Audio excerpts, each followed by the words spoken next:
Good morning 8। This is the third part of your fourth chapter video, जिसमें अभी तक हमने डिस्कस किया था कि अलग अलग वेज से हमने प्रेजेंटेशन बनानी कैसे है। सेकेंडली हमने डिस्कस किया कि एक नई स्लाइड हमने कैसे इंसर्ट करनी है। अब नेक्स्ट हम देखेंगे लेआउट और ऑटो शेप्स, ये कैसे हमने यूज करना है, कैसे इनको हमने अपनी प्रेजेंटेशन को और अट्रैक्टिव बनाने के लिए और प्रेजेंटेबल बनाने के लिए इनको कैसे हमने यूज करना है और कहाँ से यूज करना है। फर्स्ट ऑफ ऑल, लेआउट होता क्या है? It is a simple design. It shows the position of the object on the slide, कि ऑब्जेक्ट कहाँ पे है, किस तरह में है। अगर कोई पिक्चर है तो वो लेफ्ट साइड पे है, राइट पे है, सेंटर में है।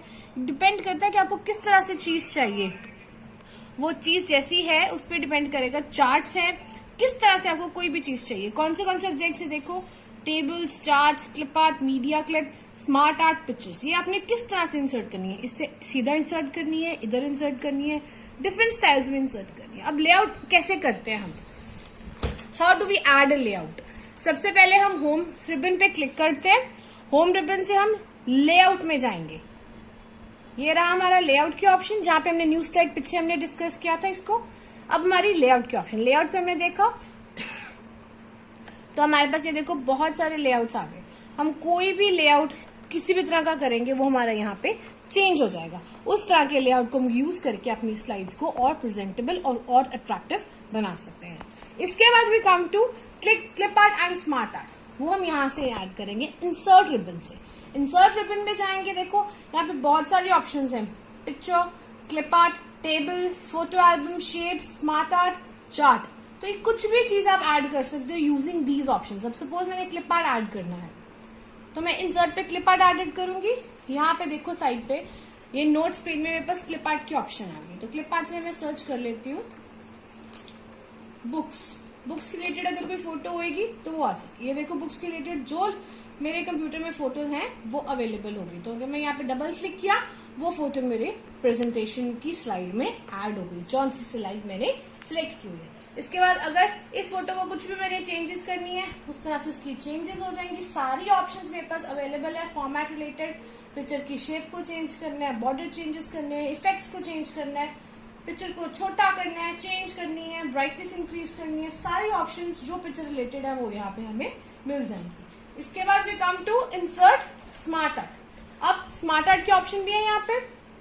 तो किसी तरह का अगर सपोज तुम्हें कोई फ्लो चार्ट चाहिए, मैंने एक स्लाइड पहले इंसर्ट कर लेती हूँ। अब ये देखो मैंने नई स्लाइड इंसर्ट की है। अब यहाँ पे मुझे किसी तरह का कोई चार्ट चाहिए या कुछ ऐसा चाहिए जिस तरह से मुझे अपना कोई फ्लो चार्ट बनाना है। तो इस तरह से कोई ना कोई मैं सिलेक्ट कर लूंगी। जो चीज मुझे चाहिए वो मेरी यहाँ पे अवेलेबल हो जाएगी। उस चीज को मैं कर सकती हूँ ताकि मेरा इजी हो जाए, मेरे को कुछ भी नहीं करना पड़ेगा और मेरा सारा का सारा फ्लो चार्ट बन जाएगा। मैं इसी तरह से भी इसकी कलर कॉम्बिनेशंस को चेंज कर सकती हूँ, डिजाइन को चेंज कर सकती हूँ, कुछ भी एड ऑन और डिलीट कर सकती हूँ। ये मेरे ऊपर है, मैंने क्या ऐड करना है, क्या डिलीट करना है। So this is all your clip art and smart art. Next we come to word art. This is also the option in insert ribbon, जिसमें वर्ड आर्ट की ऑप्शन है। वर्ड आर्ट पे click करेंगे। Let me insert one more slide. Let me change its layout. तो अब मैंने क्या करना है, इंसर्ट में जाके वर्ड आर्ट पे क्लिक किया। किसी भी तरह का मेरे को टेक्सचर चाहिए तो मैं अपना कुछ भी डाटा यहाँ पे उस फॉर्मेट में मेरे आ जाएगा। So this is called word art. So this is the insertion options. इसके बाद we come to the 4.4 topic, that is views of power point. Views of power point में क्या है? There are different views. There are basically there 5 views: normal view, slide sorter view, notes page view and reading view, master view. सबसे पहले हम देखें slide show view. Slide show view में क्या है, जितनी आपने स्लाइड्स बनाई हैं, मैं चाहती हूँ एक ही बारे में मुझे व्यू हो जाए और मुझे हाथ भी ना लगाना पड़े, टच भी ना करना पड़े कीबोर्ड को।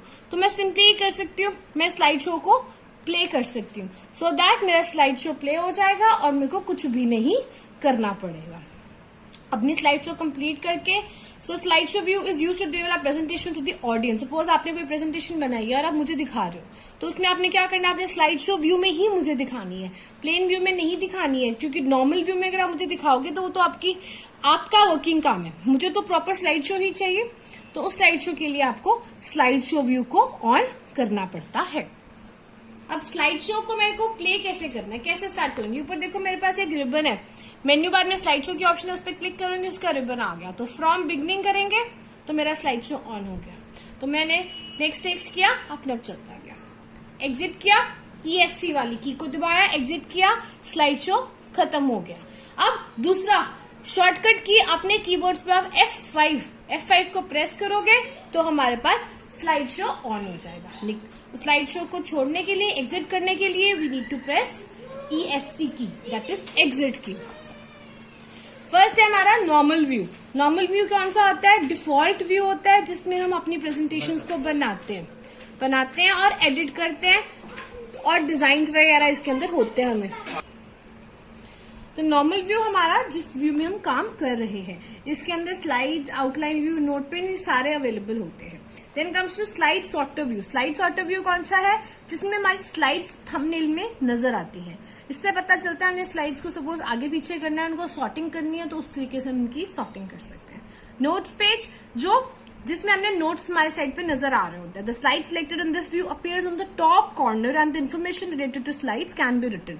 तो ये सारे हमारे डिफरेंट स्लाइड्स। रीडिंग, जिसमें हमने सिर्फ रीडिंग करनी है, देखना है किस तरह से हमने क्या करना है। मास्टर व्यू, इसके अंदर सारा कुछ अवेलेबल होता है, हमारी स्लाइड्स भी होती है, हमारे हैंड आउट्स होते हैं, हमारा नोट्स व्यू, सब कुछ एड ऑन होता है इसके अंदर।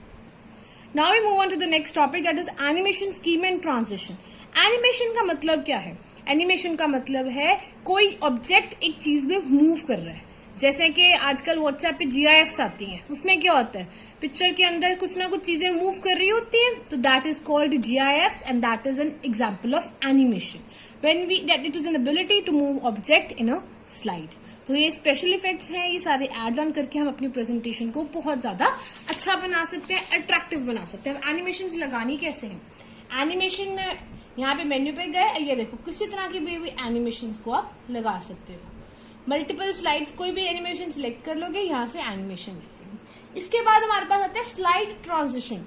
स्लाइड ट्रांजिशन यहीं पे भी है हमारा, देखो इसके लिए आपके पास कई वर्जन में हमारे पास ट्रांजिशन रिबन अलग से है, कईयों में ऐसे ही एनिमेशन के अंदर ही ट्रांजिशन मिलती है। तो ट्रांजिशन साउंड है, ट्रांजिशन स्पीड है, इसके अंदर से यहाँ से हम कोई भी ट्रांजिशंस को ऐड कर सकते हैं, अपने तरीके का ट्रांजिशन का साउंड ऐड कर सकते हैं, उनको फास्ट, उसको स्लो कर सकते हैं कि एक स्लाइड में ज्यादा टाइम लगे, दूसरे स्लाइड में कम टाइम लगे। तो ये हमारी मर्जी है, हम किसी भी तरीके से कर सकते हैं। Last topic of this chapter is 4.6 topic, how to exit a PowerPoint. तो उसमें क्या है, फाइल मेन्यू पे जा सकते हैं, वी कैन क्लोज दिस, यहां से हो जाएगा। इसके अलावा हम क्रॉस बटन पे क्लिक करेंगे, we can use this option and the last option is we can press Alt plus F4।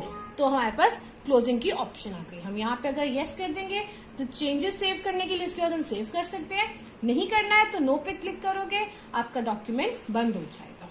तो ये हमारा चैप्टर फिनिश हो गया। नेक्स्ट मैं आपको इसकी PDF अवेलेबल करवाऊंगी। Thank you so much.